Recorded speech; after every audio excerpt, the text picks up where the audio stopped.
ಚೆನ್ನಾಗಿರೋಕ್ಕೂ ಸರಿಯಾಗಿರೋಕ್ಕೂ ಅಜಗಜಾಂತರ ವ್ಯತ್ಯಾಸ. ಭೂಮಿ ಆಕಾಶದಷ್ಟು ವ್ಯತ್ಯಾಸ ಚೆನ್ನಾಗಿರೋದಕ್ಕೂ ಸರಿಯಾಗಿರೋದಕ್ಕೂ.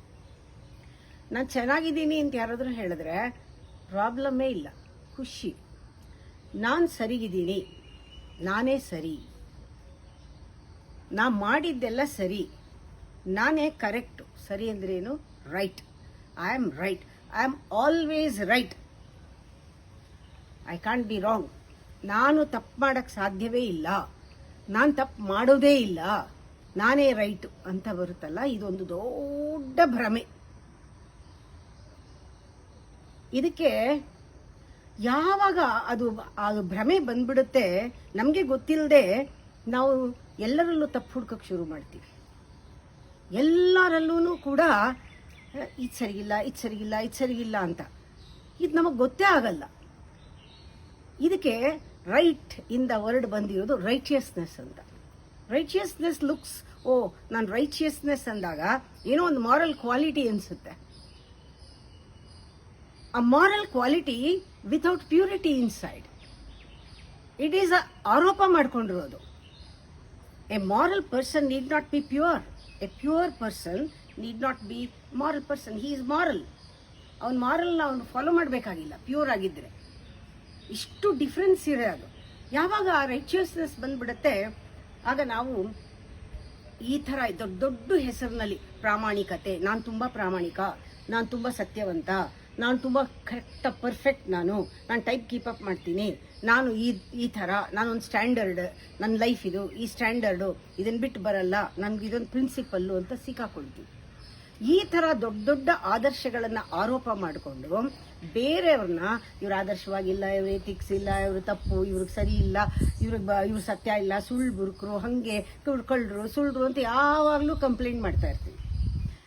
ಇದನ್ನು ನಾವು ಗಮನಿಸಿದ್ರೆ ಗೊತ್ತಾಗುತ್ತೆ ನಮಗೆ ಈ ಬುದ್ಧಿ ಯಾವಾಗ ಇದೆ ಅಂತ ಗೊತ್ತಾಗುತ್ತೆ. ಅಂದರೆ ನಮಗೆ ಕೋಪಿಷ್ಠರಾದಾಗ ನಮಗೆ ಕೋಪ ಬೇಗ ಬರುತ್ತೆ.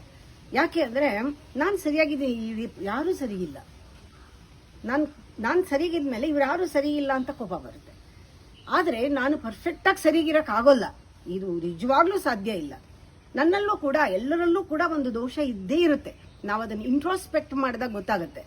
ಆವಾಗ ನಮಗೆ ನಮ್ಮ ಮೇಲೆ ಕೋಪ ಬರುತ್ತೆ, ನಾನೇ ಸರಿಗಿಲ್ಲ, ರಿಗ್ರೆಟ್ಸು, ಇನ್ಫೀರಿಯಾರಿಟಿ ಕಾಂಪ್ಲೆಕ್ಸು, ಲೋ ಫೀಲಿಂಗು ಎಲ್ಲ ಬರುತ್ತೆ. ಆಗಲೂ ಕೋಪ ಬರುತ್ತೆ. ನಾನು ಸರಿಗಿಲ್ಲದೆ ಇರೂ ಕೋಪ ಬರುತ್ತೆ, ಎಲ್ಲರೂ ಸರಿಗಿದ್ರು ಕೋಪ ಬರುತ್ತೆ. ಕೋಪ ಯಾವಾಗಲೂ ಎಲ್ಲದಕ್ಕೂ ಕೋಪ ಬಂದಾಗ ಇದು ಒಂದು ಸರಿ ಇಲ್ಲ, ಇಟ್ ಈಸ್ ಸಮಥಿಂಗ್ ರಾಂಗ್. ನಾವೇನು ಮಾಡ್ತೀವಿ, ಅನಲೈಸ್ ಮಾಡ್ತೀವಿ. ಇದು ಜಾಸ್ತಿ ಇಂಟೆನ್ಸ್ ಆಗಿ ಬೆಳೆದ್ಬಿಟ್ರೆ ಇದನ್ನು ಅನಲೈಸ್ ಮಾಡಿ ಮಾಡಿ ಮಾಡಿ ಎಲ್ಲರೂ ಕೂಡ ಸಮರ್ಥಿಸ್ಕೊಳ್ತೀವಿ. ಯಾಕೆ ಸರಿ ನಾನು ಅಂತ ಪ್ರೂವ್ ಮಾಡ್ತೀವಿ. ಯಾವಾಗಲೂ ಕೂಡ ಇವ್ರು ಸರಿಗಿಲ್ಲ ಅನ್ನೋದನ್ನ ಸಾಬೀತು ಮಾಡಕ್ಕೆ ಹೋಗ್ತೀವಿ. ಅನಲೈಸ್ ಮಾಡಿದಾಗ ಮನೋವರಿಂಗ್, ಆಮೇಲೆ ಮ್ಯಾನಿಪುಲೇಟಿಂಗ್, ಅಡ್ಜಸ್ಟ್ಮೆಂಟ್, ಇದೆಲ್ಲ ಪೊಲಿಟಿಕಲ್ ಗೇಮ್ ಮೈಂಡಿಗೆ ಬರುತ್ತೆ.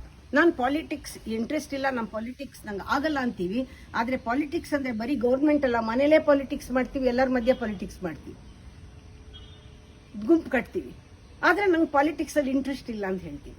ಅಂದರೆ ಈ ಥರ ನಾವು ಅನಲೈಸ್ ಮಾಡೋ ಬದಲು ನಾವು ಇಂಟ್ರೋಸ್ಪೆಕ್ಟ್ ಮಾಡಿದ್ರೆ ಮತ್ತೆ ಅಜಗಜಾಂತರ ವ್ಯತ್ಯಾಸ ಬರುತ್ತೆ. ನಮ್ಮಲ್ಲೇ ಬಿಗ್ ಟ್ರಾನ್ಸ್ಫಾರ್ಮೇಶನ್. ಇಂಟ್ರೋಸ್ಪೆಕ್ಷನ್ ಮಾಡಿದಾಗ ನಮಗೆ ಗೊತ್ತಾಗುತ್ತೆ ಈ ರೈಟ್ ಅಂಡ್ ರಾಂಗ್ ಅನ್ನೋದು ಮನಸ್ಸಿನ ಒಂದು ಇಂಟರ್ಪ್ರಿಟೇಷನ್ ಅಷ್ಟೇನೆ. ನನ್ನ ರೈಟ್ ಇದು, ಅವ್ರ ರೈಟ್ ಅದು, ಅವ್ರ ರಾಂಗ್ ಅದು, ಇವ್ರ ರಾಂಗ್ ಅದು. It is okay. ಎರಡು ಬರುತ್ತೆ ಇಂಟ್ರೋಸ್ಪೆಕ್ಷನ್ ನಲ್ಲಿ. ಒಂದು ಲೆಟ್ ಇಟ್ ಬಿ, ಆಕ್ಸೆಪ್ಟೆನ್ಸ್. ಇನ್ನೊಂದು ಲೆಟ್ ಗೋ, ಸರೆಂಡರ್. ಈ ಸರೆಂಡರ್ ಅಂಡ್ ಆಕ್ಸೆಪ್ಟೆನ್ಸ್ ಎರಡೂ ಇಂಟ್ರೋಸ್ಪೆಕ್ಷನ್ ಅಲ್ಲೇ ಬರೋದು. ಆವಾಗ ನಾವೇನ್ ಮಾಡ್ತೀವಿ, ರೈಟ್ ಅಂಡ್ ರಾಂಗ್ ಎರಡೂ ಕೂಡ ನನಗೆ ಬಾಯ್ನಲ್ಲಿ ಹೇಳ್ತೀವಿ, ಅಯ್ಯೋ ಒಳ್ಳೇದು ಕೆಟ್ಟೋದು ಎಲ್ಲ ಅವ್ನು ನೋಡ್ಕೋತಾನೆ ಅಂದ್ಬಿಡ್ತೀವಿ. ಎಲ್ಲ ಅವನಿಗೆ ಸೇರಿದ್ದು, ಎಲ್ಲ ಅವನಿಗೆ ಒಪ್ಪಿಸ್ಬಿಟ್ಟಿದ್ದೀನಿ, ನಂದೇನೂ ಇಲ್ಲ. ಇದೆಲ್ಲ ಕರೆಕ್ಟು. ಆದರೆ 100% ನಾವು ಇದನ್ನು ಇಂಪ್ಲಿಮೆಂಟ್ ಮಾಡಿದ್ರೆ, ಹೌದು, ಪ್ಲಸ್ಸು ಮೈನಸ್ಸು ಎರಡೂ ಪರಮಾತ್ಮನ್. ಸರ್ವದೇವ ನಮಸ್ಕಾರ ಕೇಶವಂ ಪ್ರತಿಗಚ್ಚತಿ ಅಂತ ಹೇಳಲ್ವಾ? ಹಾಗೆ ಆ ಸರೆಂಡರ್ನಲ್ಲಿ ನಮಗೆ ನಿಜವಾಗ್ಲೂ ಸರೆಂಡರ್ ಆಗಿದೆ, ರಿಯಲ್ ಸರೆಂಡರ್ ಆಗಿದ್ರೆ ನಮ್ಮ ಭಾವನೆಯಲ್ಲಿ ಏನೋ ಒಂದು ಕಂಪ್ಯಾಷನ್, ಲವ್ ಇದೆಲ್ಲ ಬರುತ್ತೆ. ಅದು ಪ್ಯೂರ್ ಎಮೋಷನ್, ಅದು ಶರಣಾಗತಿಲೇ ಬರೋದು. ಅದು ಮೈಂಡನ್ನು ಕ್ಲೀನ್ ಮಾಡುತ್ತೆ, ಶುದ್ಧ ಮಾಡುತ್ತೆ, ಕ್ಲಾರಿಟಿ ಇಂಪ್ರೂವ್ ಆಗುತ್ತೆ ನಮ್ಮಲ್ಲಿ, ಆ ಮನಸ್ಸು ಫ್ರೀ ಆಗುತ್ತೆ. ಇದೇ ಗುರುತು, ಸರಿಯಾದ ಸರೆಂಡರ್ ಆಗಿದ್ದೀವಿ ನಾವು ಅಂತ. ರೈಟ್ ಅಂಡ್ ರಾಂಗ್ಗೆ ಸರೆಂಡರ್, ಎರಡೂ ಒಪ್ಪಿಸ್ಬಿಡು ಅವನಿಗೆ, ಅದು ನಿಜವಾದ ಸರೆಂಡರ್. ಅದಕ್ಕೆ ನಾವು ಮೆಡಿಟೇಷನ್ ಹೇಳ್ತೀವಿ, let go past, let go future, let it be, whatever is there in the present, let it be ಅಂತ ಹೇಳ್ತೀವಿ. ಈ ಲೆಟ್ ಇಟ್ ಬಿ ಮಂತ್ರ, ಲೆಟ್ ಗೋ ಮಂತ್ರನ ಸರಿಯಾಗಿ ರಿಯಲೈಸ್ ಮಾಡ್ಕೊಂಡ್ಬಿಟ್ರೆ ನಮಗೆ ನಿಜವಾಗ್ಲೂ ಜೀವನ ಬಹಳ ಬಹಳ ಸುಲಭ ಆಗತ್ತೆ. ಯಾವಾಗ ನಾವು ಇಲ್ಲ ನಾನೇ ಸರಿ, ಅವ್ರು ತಪ್ಪು, ಅವ್ರು ಅಥವಾ ನಾನು ಸರಿ ಇಲ್ಲ, ಅಥವಾ ಅವರೆಲ್ಲ ಸರಿ ಇದ್ದಾರೆ ಅಂತ ಎರಡೂ ಕೂಡ ತಪ್ಪು, ಆ ಥರ ಅನ್ಕೊಂಡ್ಬಿಟ್ಟಾಗ ಏನಾಗುತ್ತೆ, ರೆಸ್ಟ್ಲೆಸ್ನೆಸ್ ಬರುತ್ತೆ. ಗಮನಿಸಿ, ಯಾವಾಗ ನಿಮಗೆ ಕೋಪ ಬರುತ್ತೆ ಯು ವಿಲ್ ಬಿಕಮ್ ರೆಸ್ಟ್ಲೆಸ್. ಅದು ಚೈನ್ ತರ, ಕೋಪ ಬಂತು, ಸರಿ ಇಲ್ಲ, ಸರಿ ಇದೀನಿ, ಅದು ಕೋಪದಿಂದ ರೆಸ್ಟ್ಲೆಸ್ನೆಸ್. ಆ ರೆಸ್ಟ್ಲೆಸ್ನೆಸ್ ಬಂದಾಗ ನಮಗೆ ಗೊತ್ತಿಲ್ಲದೆ ಕಾಮ, ಕ್ರೋಧ, ಲೋಭ, ಮೋಹ, ಮದ, ಮಾತ್ಸರ್ಯಗಳು ಏನ್ ನಮ್ಮೊಳಗಿದೆ ಅದರಲ್ಲಿ ಯಾವುದೋ ಒಂದು ಸಣ್ಣದಾಗಿ ಸಿಲ್ಲಿಯಾಗಿ ಹೊರಗೆ ಬರುತ್ತೆ. ಅದು ನಮಗೆ ಆಮೇಲೆ ಆಶ್ಚರ್ಯ ಆಗತ್ತೆ, ಯಾವಾಗಲೂ ರಿಯಲೈಸ್ ಮಾಡ್ಕೊಂಡ್ರೆ ಸಣ್ಣದು ಸಿಲ್ಲಿ ಡಿಸೈರ್ ಬರುತ್ತೆ. ಯಾವುದೋ ಒಂದು ಹೋಪ್ಲೆಸ್, ಯೂಸ್ಲೆಸ್ ಅದು ಡಿಸೈರ್, ಸಿಲ್ಲಿ ಡಿಸೈರ್ ಬರುತ್ತೆ. ಆ ಸಿಲ್ಲಿ ಡಿಸೈರ್ ಬಂದಾಗ, ಡಿಸೈರ್ ಏನೋ ಸಿಲ್ಲಿ ಚಿಕ್ಕದು, ಅದರ ಅಪೇಕ್ಷೆ ಎಷ್ಟು ಇಂಟೆನ್ಸ್ ಬಲವಾಗಿರುತ್ತೆ ಅಂದ್ರೆ, ಅದು ನಾವ್ ಹೇಳಿದ್ವಿ ಇಷ್ಟು ಚಿಕ್ಕದ್ ನಾನು ಕೇಳಿದ್ದು, ಇಷ್ಟು ಚಿಕ್ಕದ್ ನಡೀಲಿಲ್ವಲ್ಲ, ನಾನೇನ್ ಹೇಳಿದೆ ಮಹಾ, ಊಟಕ್ಕೆ ಟೈಮಿಗೆ ಬಾ ಅಂದೆ, ಅದಕ್ಕಷ್ಟೊಂದ ನಮಗ್ ಕೋಪ, ಅವ್ರು ಕೇಳಲಿಲ್ವಲ್ಲ. ಅಪೇಕ್ಷೆ ನಿರೀಕ್ಷೆಗಳು ಡಿಸೈರ್ ಸಿಲ್ಲಿ ಆದ್ರೂ ಕೂಡ ಅದೆಷ್ಟು ಇಂಟೆನ್ಸ್ ಇರುತ್ತೆ ಅಂದ್ರೆ ಅದು ಒಳಗಡೆ ಫರ್ಮೆಂಟ್ ಆಗೋಗುತ್ತೆ. ಅದು ಆಗೋವರೆಗೂ ಸಮಾಧಾನ ಆಗಲ್ಲ. ಚಿಕ್ಕದು ಬಿಟ್ಬಿಡಬಾರ್ದ, ಬಿಡಲ್ಲ, ಅದು ಆಗ್ಬೇಕು, ಸಿಲ್ಲಿ ಅದು ಆಗ್ಬೇಕು. ಅಪೇಕ್ಷೆ ಅದು ಆಗೋದು ಮುಖ್ಯ ಅಲ್ಲ, ಅಪೇಕ್ಷೆ ನಮ್ದು, ನಿರೀಕ್ಷೆ ಇದು ಸರಿ ಹೋಗ್ಬೇಕು. ಅದರಿಂದ ನಮ್ಮಲ್ಲಿ ಏನಾಗುತ್ತೆ, ಸಣ್ಣದಾಗಿ ಆ ಒಳಗಡೆ ಫರ್ಮೆಂಟ್ ಆಗ್ತಾ ಬರುತ್ತೆ. ಇದನ್ನೇ ಕರ್ಮ ಅಂತ ಹೇಳೋದು. ಇದು ಭಾರ ಆಗುತ್ತೆ ನಮಗೆ, ಅನ್ನೆಸೆಸರಿಯಾಗಿ ಇದನ್ನು ಹೊತ್ಕೊಂಡು ಹೋಗ್ಬೇಕಾಗತ್ತೆ. ಇದಕ್ಕೆ ಎಷ್ಟು ಸರ್ಕಸ್ ಮಾಡಿದ್ರು ಅದು ಹೊರಗಡೆ ಬರಕ್ ಸಾಧ್ಯವೇ ಇಲ್ಲ. ಒಂದು ನಾವು ತಿಳ್ಕೋಬೇಕು, ಇದಕ್ಕೆ ಸರೆಂಡರ್ ಒಂದೇ, ಶರಣಾಗತಿ ಒಂದೇ ಇದಕ್ಕೆ ಔಷಧಿ. ಇವಾಗ ಉದಾಹರಣೆಗೆ, ಇವಾಗ ತಾಯಿ ಮಗುವನ್ನ ಆ ಒಂದು ರಿಲೇಶನ್ಶಿಪ್ ಒಂದೇ ಸರಿಯಾದ ಉದಾಹರಣೆ ಕೊಡಕ್ ಸಾಧ್ಯ. ಎಷ್ಟು ಕೇರ್ ಮಾಡ್ತಾಳೆ, ಅದೇ ತರನೇ ಯಾವುದೋ ಒಂದು ಶಕ್ತಿ, ಯಾವುದೋ ಒಂದು ಪರಮಾತ್ಮ ಅಂತ ಕರಿತೀವಿ, ಅದು ಯಾವಾಗ್ಲೂ ರಾತ್ರಿ ಹಗಲು ಅಂತಾರಲ್ಲ 24 hours ಅದು ಆನ್ ಆಗಿರುತ್ತೆ, ನಮ್ಮನ್ನ ರಕ್ಷಣೆ ಮಾಡ್ತಿರುತ್ತೆ. We should feel the presence, the loving presence of the existence, loving presence like a mother. ತಾಯಿಯನ್ನ ನಾನು ತಾಯಿ ಅಂತ ಉದಾಹರಣೆ ಕೊಟ್ಟೆ, ಆ ತರ ಯಾವಾಗ್ಲೂ ನಮ್ಮನ್ನ ಕಾಪಾಡ್ತಾ ಇರೋದು, ರಕ್ಷಿಸ್ತಾ ಇರೋದು, ಆ ಲವಿಂಗ್ ಪ್ರೆಸೆನ್ಸ್ ನ ಫೀಲ್ ಮಾಡಕ್ ಶುರು ಮಾಡ್ಬೇಕು ನಾವು. ಆಗ್ಲೇ ನಾವು ಸರೆಂಡರ್ ಆಗಕ್ ಸಾಧ್ಯ. ದಟ್ ಲವಿಂಗ್ ಪ್ರೆಸೆನ್ಸ್ ಆ ತಾಯಿ ತರ, ತಾಯಿಗೆ ಗೊತ್ತು, ಆ ಶಕ್ತಿಗೆ ಗೊತ್ತು, ನನಗೆ ಏನ್ ಬೇಕು ಅನ್ನೋದು ಗೊತ್ತು. ನೋಡಿ ಮಕ್ಕಳು, ನಾನು ಎಷ್ಟೋ ಸತಿ ಇದು ಉದಾಹರಣೆ ಕೊಟ್ಟಿದ್ದೀನಿ, ಬಹಳ ಚೆನ್ನಾಗಿದೆ. ಮಕ್ಕಳು ಹುಷಾರಿಲ್ಲ, ನಾವು ಭೇದಿ ಆಗ್ತಾ ಇದೆ, ನಾವು ಚಾಕ್ಲೇಟ್ ಕೊಡೋದಿಲ್ಲ, ಹೇಗೋ ಮರೆಸ್ತೀವಿ. ವಿಷ ಆಗಿದ್ದ ಔಷಧಿ ಅಂದ್ರೆ ಕಹಿ ವಿಷ, ಅದಕ್ಕೆ ಜೇನುತುಪ್ಪ ಆದ್ರೂ ಬೆರೆಸಿ ಏಮಾರಿಸಿ ಮಕ್ಕಳಿಗೆ ತಿನ್ನಿಸ್ತೀವಿ.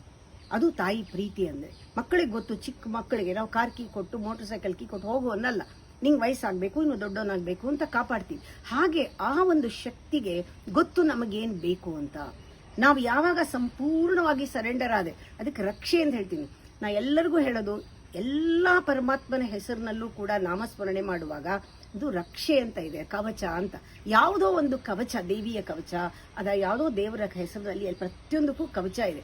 ಬೆಳಗ್ಗೆ ಎದ್ದು ಆ ಕವಚವನ್ನ ಹೇಳ್ಕೊಂಡ್ಬಿಟ್ಟು ಆ ಲವಿಂಗ್ ಪ್ರೆಸೆನ್ಸ್ ನ ಫೀಲ್ ಮಾಡಿಬಿಟ್ರೆ ನಮಗೆ ಆ ಸೈಕಲಾಜಿಕಲ್ ಇಮ್ಯೂನ್ ಸಿಸ್ಟಮ್ ಅಂತ ಏನ್ ನಾವ್ ಇವಾಗ ಬಯಸ್ತಾ ಇದೀವೋ ಅದು ಅದರಿಂದ ಸಿಗುತ್ತೆ. ನಾವ್ ಹೇಳ್ತೀನಿ, ತಲೆಯಿಂದ ಕೆಳಗವರೆಗೂ ನಮ್ಮನ್ನ ರಕ್ಷಣೆ ಮಾಡುತ್ತೆ. ಶಿರಃ ಶನೈಶ್ಚರ ಪಾತು, ಪಾಲಮ್ಮೆ ಸೂರ್ಯನಂದನಃ, ನೇತ್ರೆ ಛಾಯಾಸುತಂ ಪಾತು, ಶ್ರೋತ್ರೆ ಪಾತು ಯಮಸ್ಥಿತಃ, ನಾಸೌ ವೈವಸ್ವತಂ ಪಾತು, ಆ ಒಳಗಡೆ ಆ ಮುಖವು ಭಾಸ್ಕರಸ್ತತ, ಶುಷ್ಟಕಂಠಂ ಸ್ತುಮೇಕಂಠಂ ಬಾಹುರೋರ್ ಪೃಷ್ಟರೈವಚ, ಹೃದಯಂ ಪಿಂಗಳಪ್ಪಾತು, ದ್ರೋಣಸ್ತತ್ವಂ ಪಾರ್ಶ್ವರೋರ್ಯುಗಂ, ನಾಭಿಂ ನೀರಾಂಜನಪ್ಪಾತು, ಕಟಿಂ ರುದ್ರಸ್ತಚೈವೈಹಿ ಅಂತ. ಹೀಗೆ ಒಂದೊಂದು ಜಾಗನೂ ಕೂಡ ಊರೋ ಯಮಾಂತಕಪ್ಪಾತು, ಜಾನುದ್ವಯವನ್ನ ಯಮ ಕಾಪಾಡ್ತಾನೆ, ಪಾದನ ಮಂದಗತಿರ್ಪಾತು ಅಂತ. ಹೀಗೆ ತಲೆಯಿಂದ ಕಾಲ್ವರೆಗೂ ಕೂಡ ನನಗೆ ಯಾವುದೋ ಒಂದು ಶಕ್ತಿ ರಕ್ಷಣೆ ಮಾಡ್ತಿದೆ ಅಂತ ಹೇಳಿದಾಗ ಅದು ಏನೋ ಒಂದು ಸರೆಂಡರ್ ಫೀಲಿಂಗ್ ನಲ್ಲಿ ನಮಗೆ ಆ ಹೆಲ್ಪ್ಲೆಸ್ನೆಸ್ ಅನ್ನೋದು ಬರಲ್ಲ. ಆ ಹೆಲ್ಪ್ಲೆಸ್ನೆಸ್ ಬಂದರೂ ಕೂಡ ಅರ್ಜುನನ ಹೆಲ್ಪ್ಲೆಸ್ನೆಸ್ ಬರುತ್ತೆ, ಆಗ ಕೃಷ್ಣ ನಿಂತ್ಕೊಳ್ತಾನೆ. ದ್ರೌಪದಿಯ ಹೆಲ್ಪ್ಲೆಸ್ನೆಸ್ ಬರುತ್ತೆ, ಹೆಲ್ಪ್ಲೆಸ್ನೆಸ್ ನಿಮ್ ಸ್ಟ್ರೆಂತ್ ಆಗುತ್ತೆ, ಹೆಲ್ಪ್ಲೆಸ್ನೆಸ್ಸು ನಿಮ್ಮ ಸಕ್ಸಸ್ ಆಗುತ್ತೆ.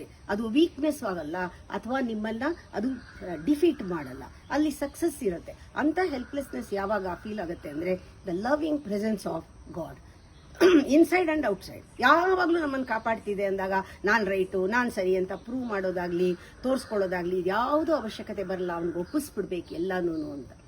ಇದು ತುಂಬಾ ಮುಖ್ಯ, ಇದು ನಾವು ಮಾಡೋದು. ಆದರೆ ನಮ್ಗೆ ಯಾವಾಗ ವಿಸ್ಡಮ್ ಇರಲ್ಲ, ಯಾವಾಗ ಆ ವಿವೇಕ ಇರಲ್ಲ, ಆಗ ನಮ್ಮ ಮನಸ್ಸಲ್ಲಿ ನಾವು ಹೇಳ್ತೀವಿ ನಾನು ಮನಸ್ಸು ಕೊಟ್ಟು ಮಾಡಿದ್ದು, ನಾ ಮನಸ್ಸಿಟ್ಟು ಮಾಡಿದ್ದು, ನನ್ನ ವಿಲ್ ಪವರ್ ಉಪಯೋಗಿಸಿ ಮಾಡಿದ್ದು, ನಾನು ಎಷ್ಟು ಕಷ್ಟಪಟ್ಟು ಮಾಡಿದೆ. ಇಮ್ಮಿಡಿಯೇಟ್ ಆಗಿ ಆ ಫೀಲಿಂಗ್ ಬಂದ ತಕ್ಷಣ, ಆ ವಿ ಫೀಲಿಂಗ್, ಐ ಫೀಲಿಂಗ್ ಬಂದ ತಕ್ಷಣ ಅದನ್ನ ನಾವು ಹೋಲ್ಡ್ ಮಾಡ್ತೀವಿ, ಅದನ್ನೇ ಕಂಟ್ರೋಲ್ ಮಾಡಕ್ ಶುರು ಮಾಡ್ತೀವಿ. ನಾವು ಯಾವಾಗ ನಾನು ಮಾಡಿದ್ದು ಅನ್ಸತ್ತೆ, ನಾವು ಲೈಫ್ನ ಕಂಟ್ರೋಲ್ ಮಾಡ್ತೀವಿ.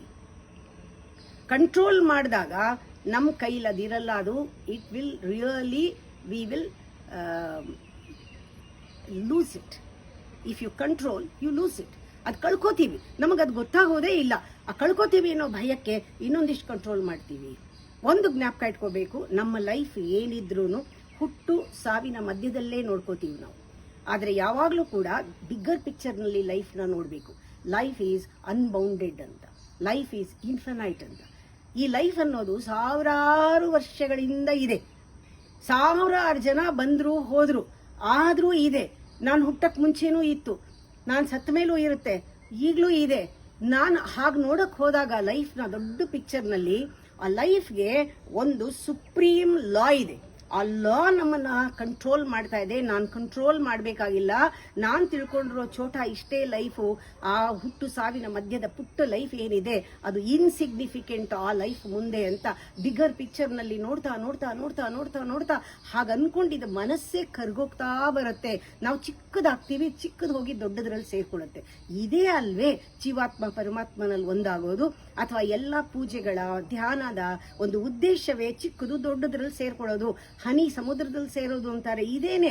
ಇದು ನಮ್ಮ ಭಾವನೆಯಿಂದ ಬರಬೇಕು. ಯಾವತ್ತೋ ಒಂದಿನ ಇದು ಘಟಿಸಲ್ಲ, ಅದು ಪ್ರತಿ ಕ್ಷಣವೂ ಘಟಿಸ್ತಾ ಇರಬೇಕು. ಅದು ಕರಗ್ತಾ ಕರಗ್ತಾ ಕರಗ್ತಾ ಕರಗ್ತಾ ಕರಗ್ತಾ ಹೋಗ್ಬೇಕು. ನಾವು ಯೂಶಲಿ ನಾವೇನ್ ಮಾಡ್ತೀವಿ, ಇಲ್ಲ ಇಲ್ಲ ಇಲ್ಲ ಇಲ್ಲ ನಾವು ಸರೆಂಡರ್ ಆಗೋದಿಲ್ಲ. ಸರೆಂಡರ್ ಆಗ್ಬಿಟ್ರೆ ತುಂಬಾ ಜನಕ್ಕೆ ಏನನ್ಸುತ್ತೆ, ನಾನು ಚಿಕ್ಕದಾಗ್ಬಿಟ್ಟೆ, ನಾನು ಕಳೆದು ಹೋಗ್ತೀನಿ, ನನಗೆ ಭಯ ಹತ್ಕೊಂಡ್ಬಿಡುತ್ತೆ, ಅಯ್ಯೋ ಎಲ್ಲರೂ ನನ್ನ ಕಾಲಿಂದ ಒದ್ದುಬಿಟ್ರೆ, ನಾನು ಉಪಯೋಗಿಸ್ಕೊಂಡ್ಬಿಟ್ರೆ ಸರೆಂಡರ್ ಆಗಲ್ಲಪ್ಪ. ಸರೆಂಡರ್ ಮಾತ್ರ ಆಗಲ್ಲ, ಅಹಂಕಾರ ಸರೆಂಡರ್ ಆಗಕ್ಕೆ ಬಿಡೋದೇ ಇಲ್ಲ. ಎಗೇನ್ಸ್ಟ್ ಅಹಂಕಾರಕ್ಕೆ ಅದು ಪಾಯ್ಸನ್ ಸರೆಂಡರ್ ಅನ್ನೋದು. ಆವಾಗ ನಾವೇನ್ ಮಾಡ್ತೀವಿ, ಹಿಡ್ಕೋತೀವಿ. ನೋಡಿ, ಹೀಗೆ ಹಿಡ್ಕೋತೀವಿ, ಮುಷ್ಟಿ ಕಟ್ಟಿ ಹಿಡ್ಕೋತೀವಿ. ಆ ಮುಷ್ಟಿ ಕಟ್ಟಿದಾಗ ನೋಡಿ ಎಷ್ಟು ಟೆನ್ಷನ್ ಇದೆ ನನಗೆ ಇವಾಗ. ಆ ಮುಷ್ಟಿ ಕಟ್ಟಿದಾಗ ಟೆನ್ಷನ್ ಇದೆ, ಸರೆಂಡರ್ ಮಾಡೋಕ್ಕೂ ಯೋಗ್ಯತೆ ಇಲ್ಲ. ಆ ಟೆನ್ಷನ್ ಇದ್ದಾಗ ರಿಲ್ಯಾಕ್ಸ್ ಮಾಡೋಕ್ಕಾಗಲ್ಲ. ಎಲ್ಲ ಕಾಯಿಲೆಗಳು ಬರೋದು ಯಾವಾಗ ಅಂದರೆ ಸರೆಂಡರ್ ಆಗದೆ ಇದ್ರೆ. ನೋಡಿ, ಈ ಮುಷ್ಟಿನಲ್ಲಿ ಏನಿದೆ, ಮಣ್ಣು ಏನಿಲ್ಲ, ಖಾಲಿ. ಬಿಟ್ಟಾಗ ಎಲ್ಲ ನಂದೇ ಆಗಲ್ವಾ? ವೆನ್ ಯು ಲೆಟ್ ಗೋ ಎಲ್ಲ ನಂದೇ ಆಗತ್ತೆ. ಇದು ನಮ್ಮ ಭಾವನೆಗೆ ಬರಬೇಕು. ಯಾವಾಗ ನೋಡಿ, ಸರೆಂಡರ್ ಆಗ್ಬೇಕಾದ್ರೆ ನಾ ಹೇಳ್ದಂಗೆ ಅರ್ಜುನನ್ ತರ ಸರೆಂಡರ್ ಆದ್ರೆ ನಮಗ್ ಗೊತ್ತಾಗತ್ತೆ ಜೀವನನ ಅಷ್ಟೊಂದು ಆರ್ಗನೈಸ್ಡ್ ಆಗಿ ಮಾಡ್ಕೋಬೇಕಾಗಿಲ್ಲ. ಜೀವನನ ಅಷ್ಟು ಸಿಸ್ಟಮ್ಯಾಟಿಕ್ ಆಗಿ ಮಿಲಿಟರಿ ತರ ಮಾಡ್ಬೇಕಾಗಿಲ್ಲ. ಹಾಗೆ ಮಾಡ್ಕೊಂಡ್ಬಿಟ್ರೆ ನಾವು ಅದನ್ನ ಕಂಟ್ರೋಲ್ ಮಾಡಕ್ ಶುರು ಮಾಡ್ತೀವಿ. ಆ ಸರೆಂಡರ್ ಆಗಲ್ಲ. ಆ ಸರೆಂಡರ್ ಅನ್ನೋದು, ಹೆಲ್ಪ್ಲೆಸ್ನೆಸ್ ಅನ್ನೋದು ಆ ಡಿಫೀಟ್ ಅಂತ ನಿಮ್ಗೆ ಅನ್ಸ್ಬಿಡುತ್ತೆ, ಅದು ಸಕ್ಸಸ್ ಅಂತ ಅನ್ಸಲ್ಲ. ನೋಡಿ, ಯಾವಾಗ್ಲೂ ತಿಳ್ಕೊಳ್ಳಿ, ಸರೆಂಡರ್ ಕಮ್ಸ್ ವಿತ್ ನಾಲೆಡ್ಜ್. ಅಜ್ಞಾನಿಗೆ ಸರೆಂಡರ್ ಮಾಡ್ಕೊಳ್ಳೋಕೆ ಸಾಧ್ಯನೇ ಇಲ್ಲ. Surrender and knowledge together, it comes in a package. ಆ ಸರೆಂಡರ್ನಲ್ಲಿ ರಿಯಲೈಸೇಷನ್ ಆಗುತ್ತೆ, ಮತ್ತೆ ಆ ಸರೆಂಡರ್ನಲ್ಲಿ ನೀವು ಕಂಪ್ಲೀಟ್ ಆಗಿ ಒಂದು ಗ್ರಾಟಿಟ್ಯೂಡ್ ಬರುತ್ತೆ, ಮತ್ತೆ ಜ್ಞಾನದಲ್ಲಿ ರಿಯಲೈಸೇಷನ್ ಆಗುತ್ತೆ. Knowledge gives you realisation, surrender gives you the gratitude. ಶರಣಾಗತಿಯಿಂದ ನಿಮಗೆ ಸಂಪೂರ್ಣವಾಗಿ ಒಂದು ಥ್ಯಾಂಕ್ಫುಲ್ನೆಸ್ ಬರುತ್ತೆ. ಜ್ಞಾನದಿಂದ ರಿಯಲೈಸೇಷನ್ ಆಗುತ್ತೆ. ರಿಯಲೈಸೇಷನ್ ಬೇಕು, ಜೊತೆನಲ್ಲಿ ನಮಗೆ ಗ್ರಾಟಿಟ್ಯೂಡ್ ಬೇಕು. ಇದೆರಡೂ ಬರುತ್ತೆ. ಈ ಯಾವಾಗ ಇಲ್ಲ, ನಾವೊಂದು ಕಂಪ್ಲೇಂಟ್ ಬಾಕ್ಸ್ ಆಗ್ಬಿಡ್ತೀವಿ, ಒಂದು ಟ್ರಬಲ್ ಮೇಕರ್ ಆಗ್ಬಿಡ್ತೀವಿ.